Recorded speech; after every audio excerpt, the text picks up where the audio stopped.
Yo, what is up? Oh, that was dumb.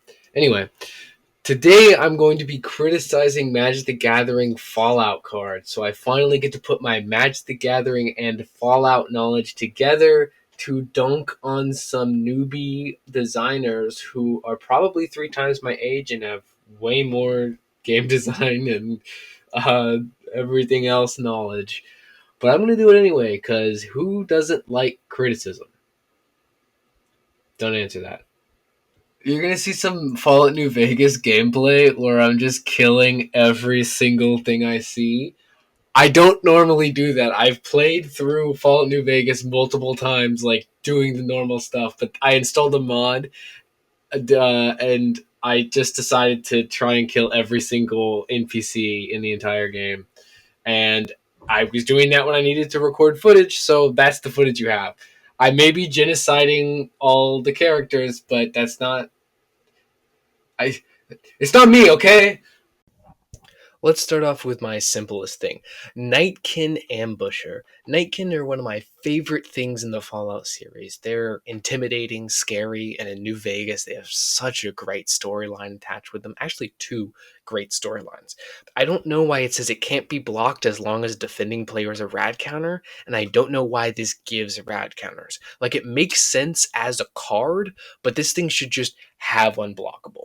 Unblockable except for walls. Walls can still block it because that's what invisibility does. Synth Infiltrator. This one's pretty cool. Synths are robotic humanoid things that, at least in Fallout 4, are made by the Institute. The thing about synths, though, is that they replace humans. They replace the people. So when it becomes a copy of a creature, it should destroy the creature or make it be sacrificed. It should get rid of it in some way. So I'm going to say after it becomes a copy, it destroys that creature. Rad Storm. This one is so close. I mean, it's Rad Storm. So you put Storm on it and you give people rad counters.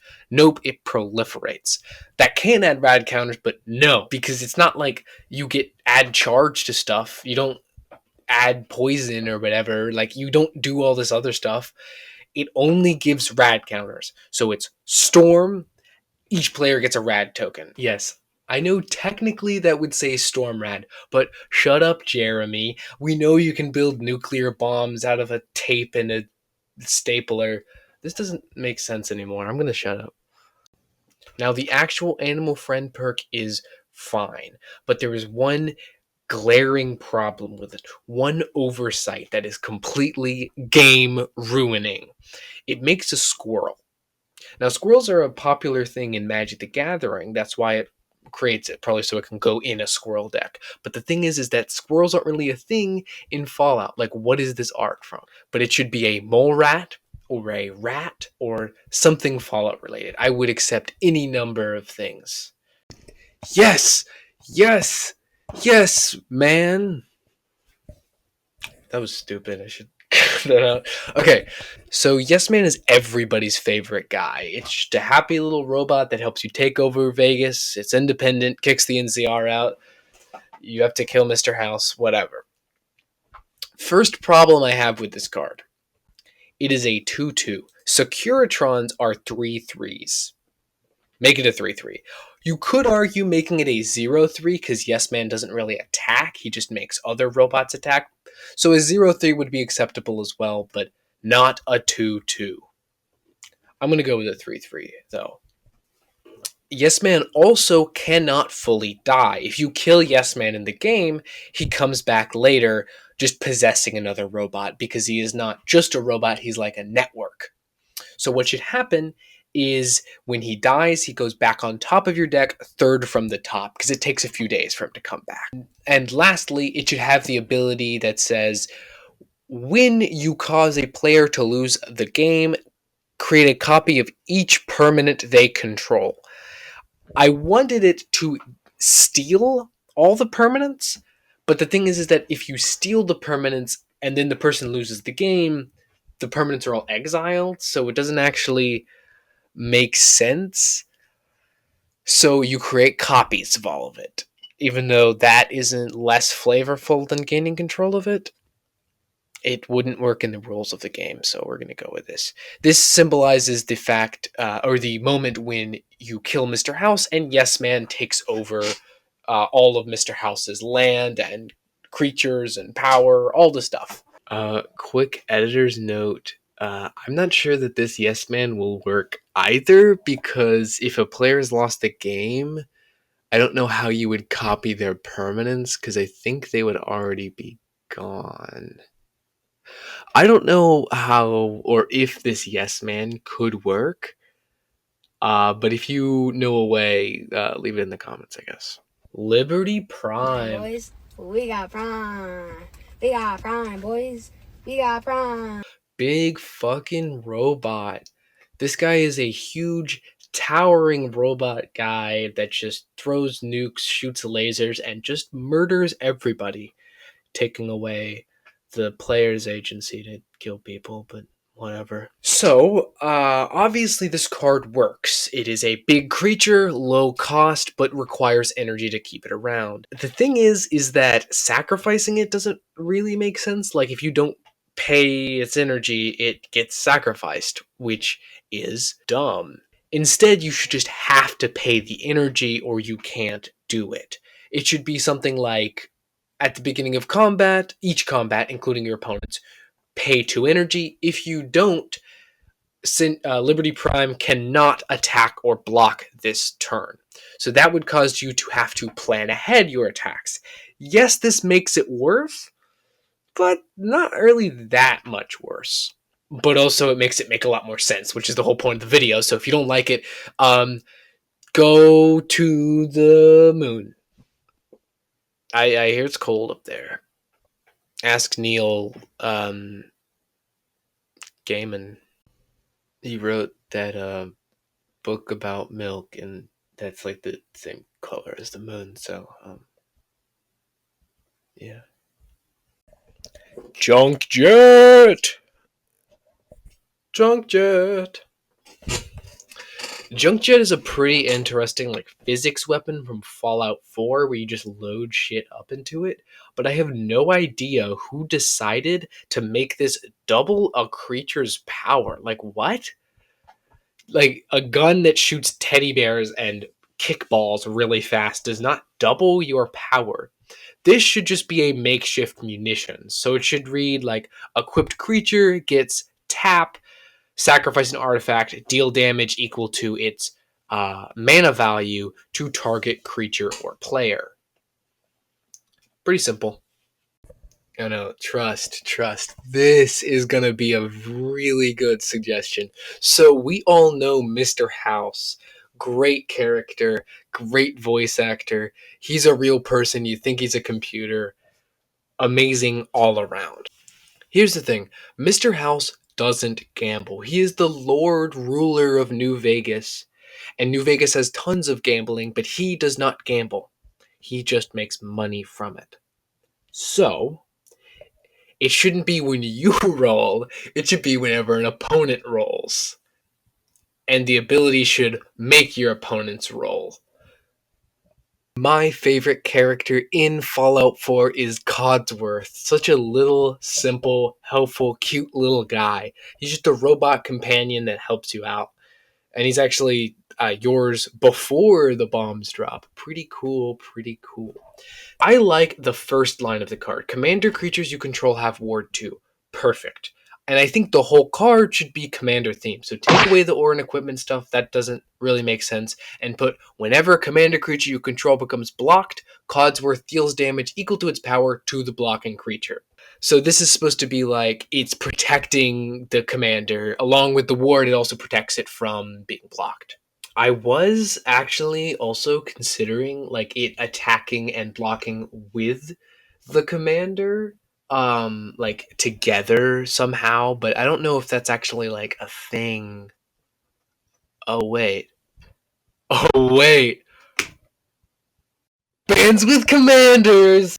Yep. This is the actual intended solution. Codsworth himself would be proud. Yes. Um what's that? Okay. Oh, watch out. No! No!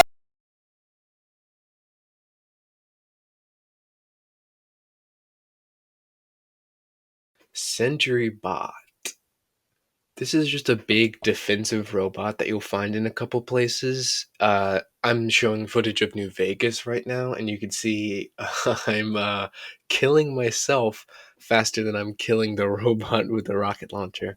Maybe I shouldn't be using a rocket launcher inside, but or missile launcher, whatever. Those are different things in New Vegas. Uh, so yeah, maybe it's my fault, but I like this card sort of. I like the flash. I like the thing that it cares about creatures attacking you, but it's just missing one thing. Defender.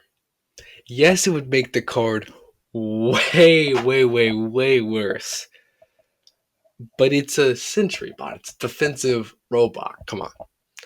It's just like the little spice on top of a already pretty decent card. And the spice like makes it a terrible card, but whatever. Pre-war formal wear. I really like the idea of this card. Wearing someone's clothes from long ago, it's kind of like bringing them back from the dead. That's why you get to return a creature from your graveyard to the battlefield. But the other stuff, the equipped creature gets +2/+2 in vigilance, makes 0 sense. So actually, let's just take away everything, and it should say equipped creature gets +5 to barter. No, I will not explain what that means. Fuck you. The Nipton Lottery. One of the most gruesome sights you see that really sets the tone of how the Legion act around other people. When you get to Nipton, it's burned down. The house is on fire, and there are many people nailed up to the walls. Before you see all that, a guy comes up to you and goes, "Yeah! Did you won the lottery?" And you kill him. Every time. Every single person kills that guy. And if you don't, you're a liar. So that's why this card should choose a creature at random, you gain control of it, destroy all other creatures, and then destroy the creature chosen. So it is just a board wipe. So Nerd Rage is a card that almost works. The +10/+10 is obviously showing the 10 strength you get and the damage resistance you get when Nerd Rage is activated. But having 10 or more cards in your hand makes 0 sense for the actual effect. Nerd Rage in the game only triggers when you have very little HP left. When you're low on health, it triggers. So I think this would be a perfect fit for the Innistrad mechanic, Fateful Hour. Fateful Hour triggers when you have 5 or less life. So it would be, if you have 5 or less life, this creature gets +10/+10. Perfect. Boom. Way worse of a card, but Vault 101 Birthday Party. Now, this is the first saga, and there's a lot of flavor going on in sagas. There's a lot of stories you can tell. Now, I've actually just replayed Fallout 3 for a video. I got to experience this very recently. I get the first part, creating a soldier and creating a soldier and a food is the birthday. It's like, oh, here is your character and the food is the cake. The second and third chapter represent the picking of the stats by the player. The thing that it should also have is a billion chapters in between them, because the opening segment of Fallout 3 is so fucking long and terrible. Like, seriously, one of the worst intros in any game I've ever played. It's just boring people talking about nothing. You take a test and it doesn't even matter. Like, come on. So it should be 5 chapters, then you create a soldier and food, then 10 chapters, you get 1 aura or equipment back, and then 100 more chapters before you get the last one.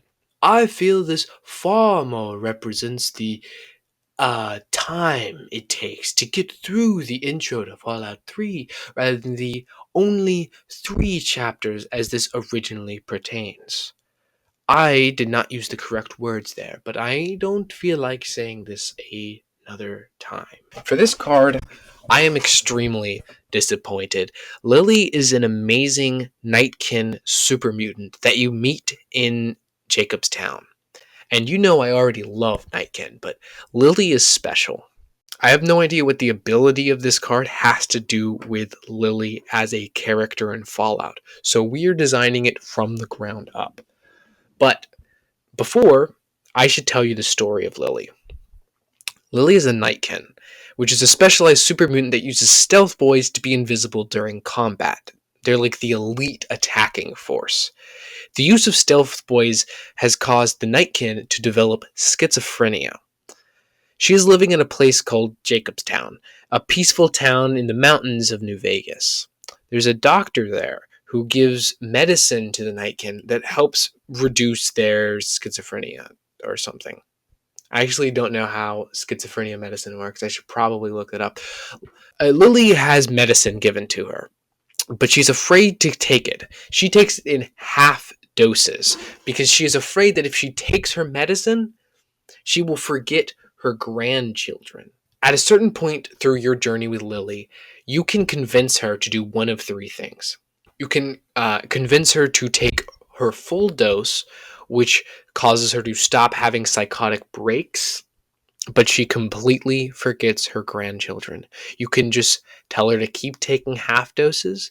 She has infrequent but still there psychotic breaks, but still remembers her grandchildren. You can tell her to stop taking her medicine entirely, which will cause her to have extremely frequent psychotic breaks and forget her grandchildren. But you'll be better in combat, so maybe it's the right choice. It's a very sad story. I feel it is not represented at all in her magic card, so I think that instead it should be a vanilla 0/0 creature for 4 that says it's super to be a mutant. James Wandering Dad. So I like this in theory.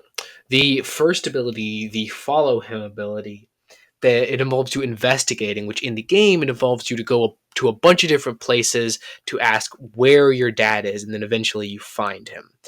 I don't know what the tap ability for only activated abilities is. I would have expected like artifacts because he like works on Project Purity, but whatever. It's fine. So I think there is some fixes we could do. Just some a few tweaks to make this truly good and truly reflect the main story of Fallout 3 as a whole. Let's start from scratch. Let's take it all away. It should say target player outside the game takes over your position at the table, same life, same cards, same deck, and you get to watch them play. This represents the fact that your dad gets to kind of do a lot of the cool stuff and you're just hearing about it and following his trail. The second part is that your dad dying is a very important part in the game because that's when the reins are gone. He's not there to tell you what to do anymore and you have no more trail to follow. So his death should be represented. Even if it's as simple as when this creature dies, draw a card, there should be something there. But what I think it should be is when this creature dies, target player outside the game takes control over the current player, and yeah, all previous players may watch them play. Well, that was a video that I made. I hope you liked it. You might notice I'm back in my dorm room because the new semester started, so I moved back in. Yeah, I want to close this video on a request. If there is anyone watching this that can affect anything to do with Magic the Gathering, please, please, please make a Bioshock set. I really want to play as